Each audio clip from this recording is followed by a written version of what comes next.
As the sun slowly disappeared over the horizon, I stood in the kitchen, preparing dinner. I was chopping ingredients, mixing sauces, lost in the rhythm of my work, when Nathan walked in.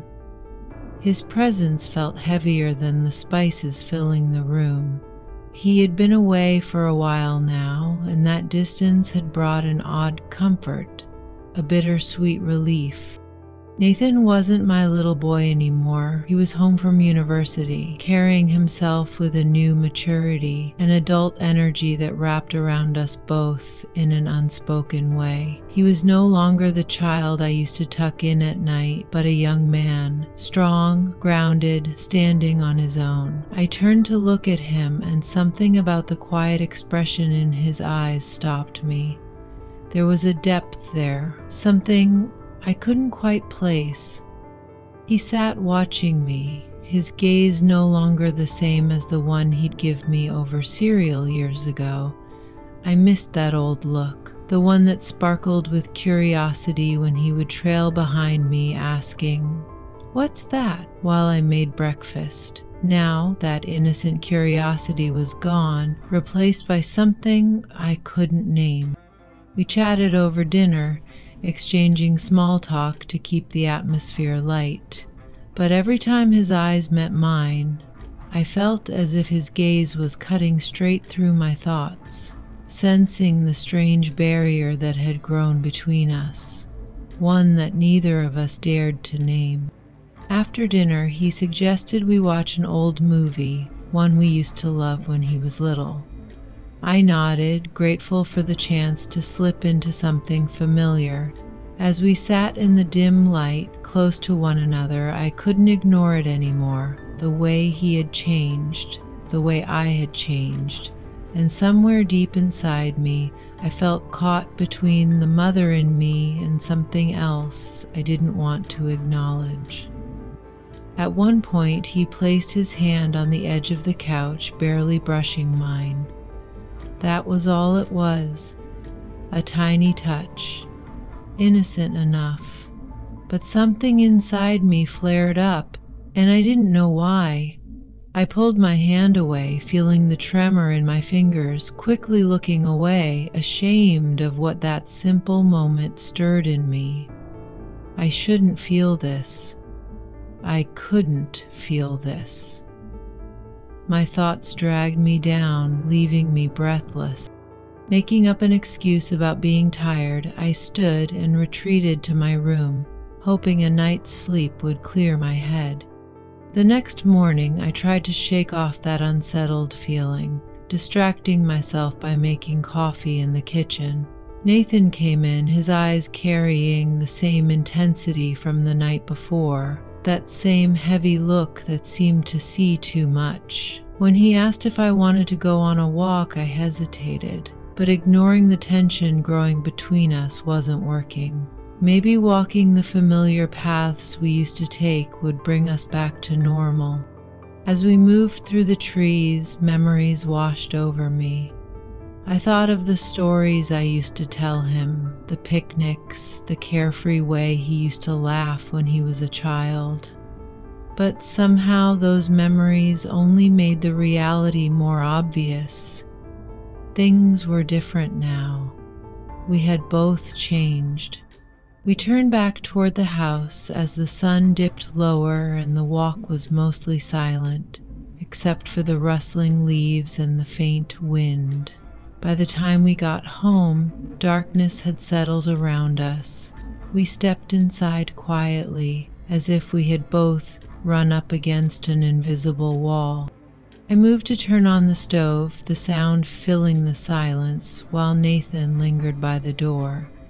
His serious expression from earlier had deepened, becoming something even more intense, something unavoidable. I felt his gaze on me again. I turned to face him, suddenly desperate to say something, anything that would break the silence, but no words came. Nathan took a step closer, his eyes deep with something complicated, something too heavy for either of us to carry. We stood like that for what felt like forever until he finally spoke, his voice soft but steady. "Mom," he said, taking a deep breath, "sometimes I feel like, I don't know, like you look at me differently, like something's changed." His words sent a jolt through me. Part of me wanted to comfort him, to tell him nothing had changed, but another part of me knew we couldn't cross this line. I swallowed, trying to keep my voice calm and steady. "Nathan, you're my son," I whispered, barely able to get the words out. "I'm your mother." I repeated it to myself, clinging to it like a lifeline, even though something inside me felt like it was breaking. Nathan looked down for a moment, then back up at me, his gaze steady. "I know," he said, his voice barely above a whisper, "but sometimes there are things I feel, things I can't shake no matter how much I try. And just saying it out loud feels strange, I guess." I could feel the weight of his struggle, the tension in his voice, as if he were saying it just as much to himself as to me. Every part of me wanted to reach out, to hold him the way I used to tell him everything would be okay, but we couldn't go back, and I knew it. I had to protect him, protect both of us. So I met his gaze, forcing my tone to be firm yet gentle. "Nathan," I said, my voice careful, we can't be anything else. You know that, don't you?" He nodded slowly, a sad, understanding smile tugging at his lips. "Yeah," he said softly, "I do. It's just hard to control how you feel sometimes." The silence that followed was like a living thing, binding us both. It left an indelible mark, not just for the words we had spoken, but for everything left unsaid, for all the emotions we felt but couldn't act on. I knew this moment would stay with us. Some boundaries have to be respected, no matter what's in our hearts. As the night deepened, the silence wrapped around me like a suffocating weight. Some things were best left as quiet memories. When I finally made it to bed, there was a rush of something inside me that I couldn't shake. I lay down, closed my eyes, but my mind wouldn't rest.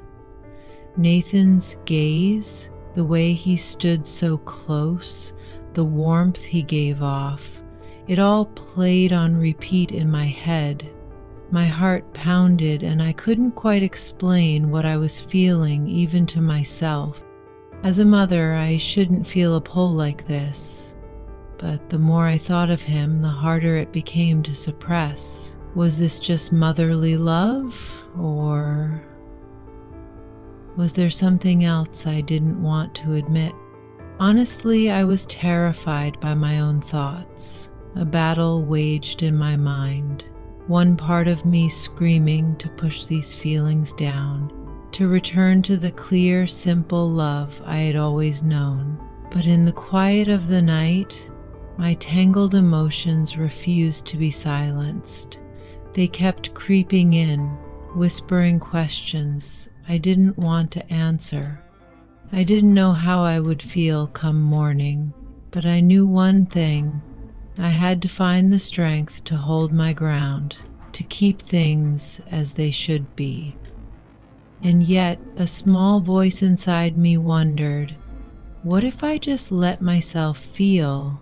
Would that really be so wrong?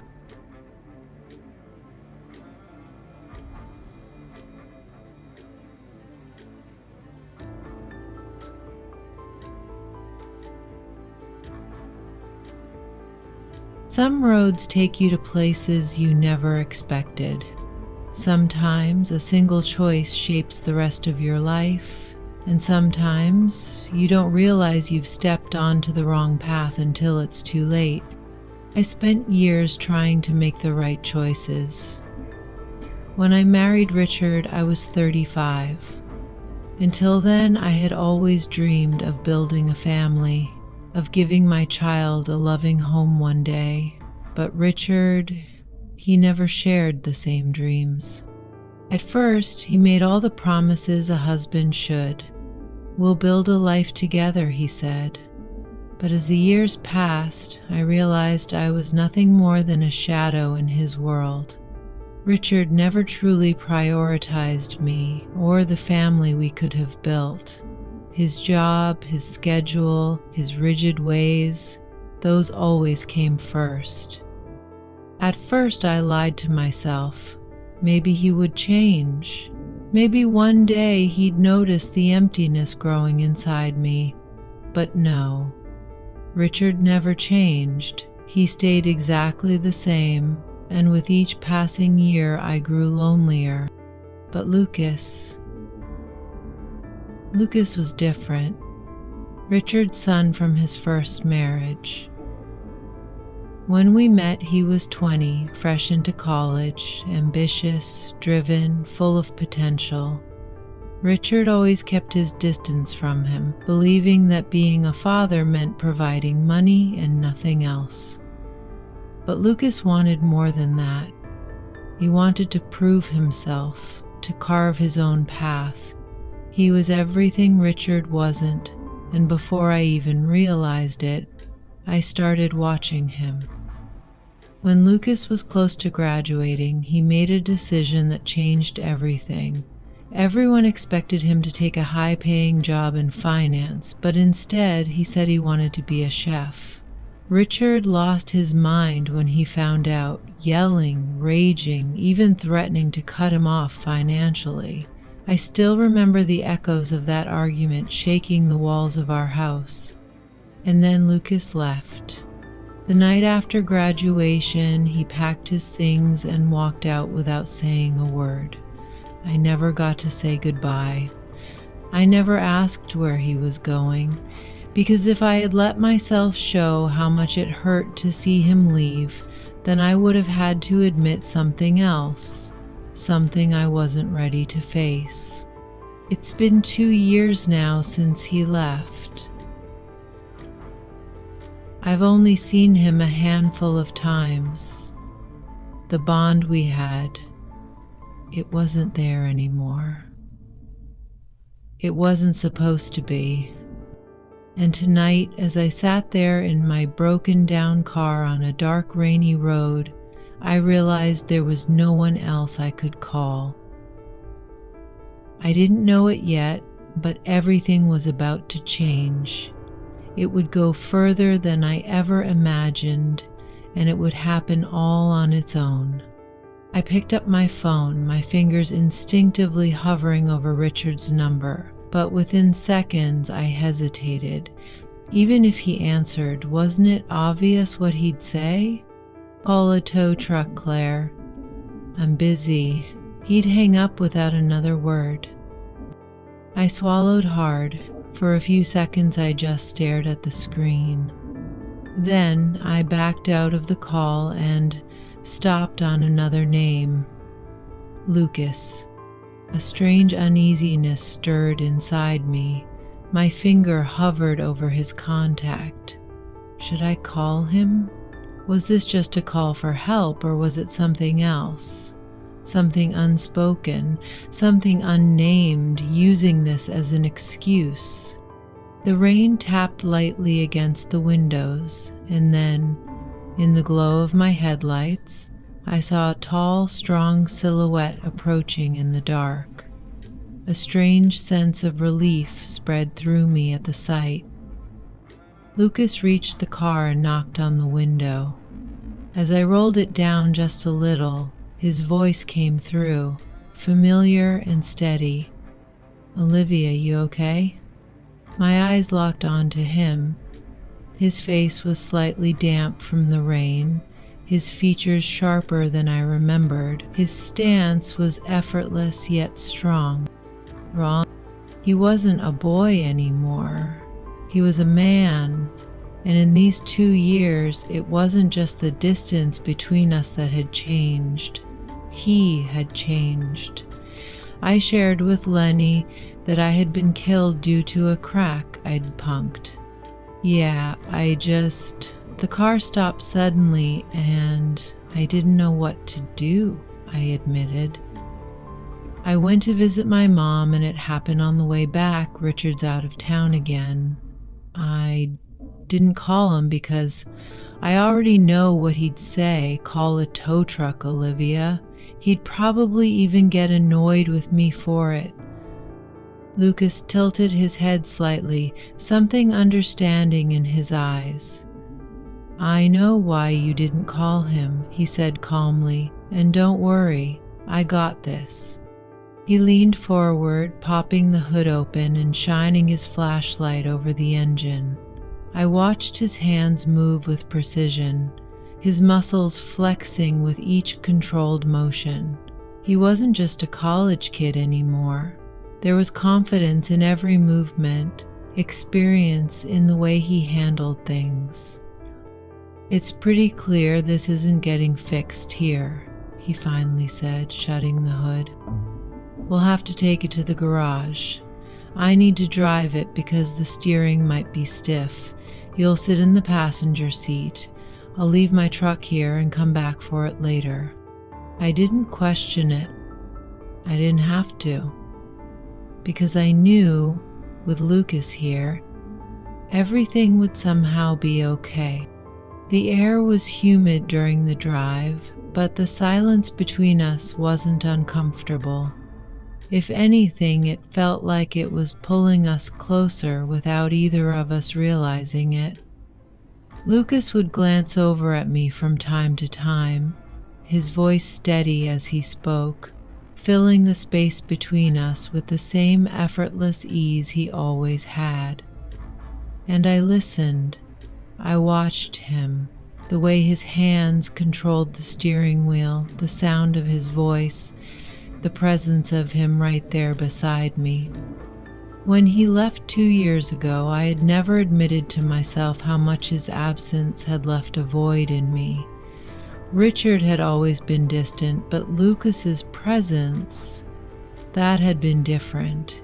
His energy, his voice, his eyes. Even back then, something inside me had been waking up. I just hadn't been ready to see it yet. I remembered that night, the night right before he left. There had been something between us, something that had never crossed the line, but it could have. That possibility had always been there. And now Lucas was here again, older, more mature, and so much more magnetic. A quiet unease stirred inside me. This feeling, it was forbidden. It wasn't supposed to be here, but it was.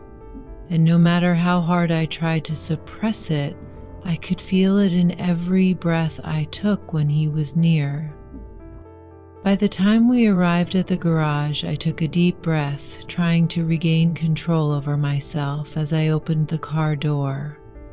But there was a voice inside me whispering, "Tonight you're both different, and you both know it." The garage smelled of motor oil and metal, and the rhythmic patter of rain echoed off the roof. Lucas lifted his head from under the hood, wiping a thin layer of sweat from his forehead before turning to face me. There was no exhaustion in his eyes, but his expression was thoughtful.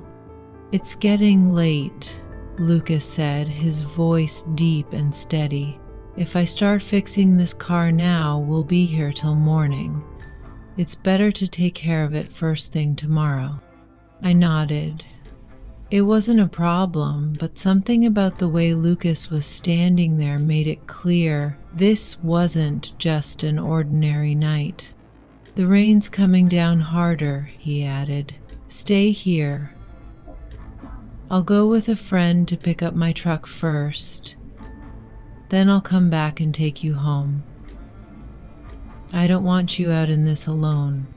His voice carried the quiet authority of a man who noticed the little things, things Richard never did. In this situation, Richard wouldn't have cared. He would have expected me to handle it on my own. But Lucas was different. When he stepped out, the silence of the garage settled over me. Rain pounded against the roof as I sat down, folding my hands in my lap. Logically, I should have been annoyed or stressed. My car had broken down. I was getting home late. My plans had fallen apart. But the strange thing was, I didn't care. If anything, I felt at peace. More than that, I felt happy. Why?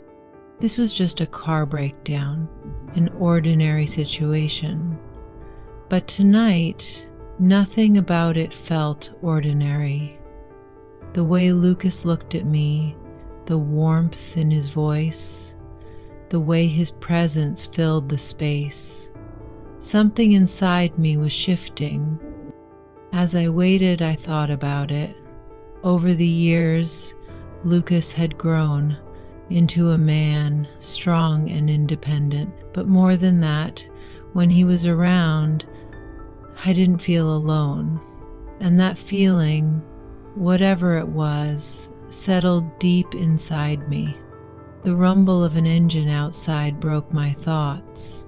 Lucas pulled up in front of the garage, stepping inside with water dripping from his shoulders, completely unfazed by the rain. "Ready?" he asked, his eyes locking onto mine. I stood up, pulling my jacket tighter around me before nodding. We walked outside together and got into the car. As we drove, the feeling inside me only grew.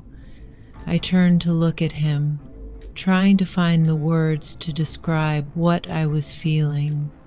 "You know," I said with a slight smile, "when something like this happens, most people get frustrated, worried, or feel unlucky. But I don't feel that way. In fact, strangely enough, I feel happy." Lucas smiled slightly, keeping his eyes on the road. "I get it," he said.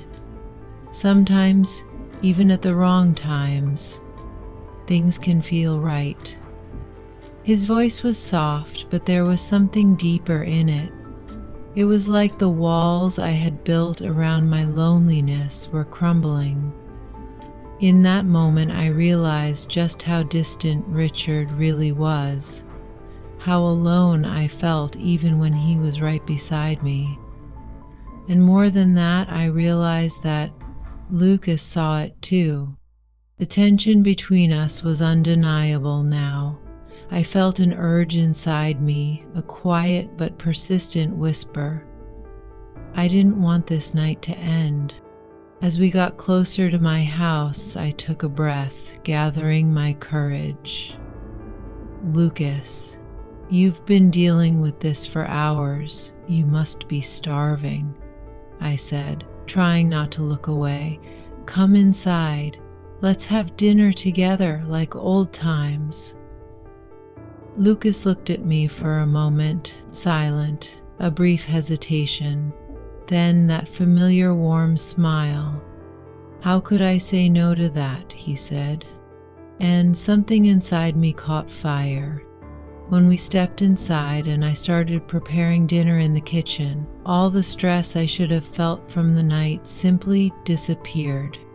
We were laughing together, reminiscing about old memories, talking as if nothing had changed. But everything had changed. Every time our eyes met, we both knew it. There was no going back. The soft flicker of candlelight danced over the table. We had been talking for a while now, sharing stories, laughing like we always had.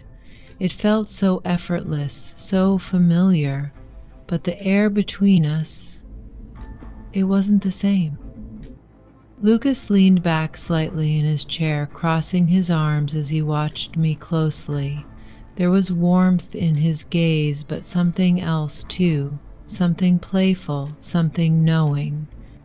"I have to admit," he said, smirking slightly, "you look just as beautiful as ever. Actually, it's kind of unbelievable, but it's like you've gotten even younger these last 2 years. If I didn't know you, I'd say, 'Look, I'm 28 and this woman, she's maybe 30 at most.' And I'd probably be trying to charm her right now." I laughed, caught off guard by how easily he had said it. The unexpected compliment flustered me, but I couldn't deny how much I liked it. "Well, thank you," I said, still smiling. "But I'm 47, Lucas. There's nearly 20 years between us." "Age is just a number, Olivia," he said, his voice dipping lower. "We both know that." His words sent a wave of heat through me. The table fell silent, but the silence wasn't awkward. It was thick, heavy, like something was on the verge of breaking. Lucas tilted his head slightly, his gaze searching me like he was seeing straight through to something deeper, something neither of us could ignore any longer. "You've changed too," I said finally, trying to shift the conversation, even just a little. "When you left, I could already tell you were starting to mature. But now you're a grown man." The smile on Lucas's face slowly faded, replaced by something more serious.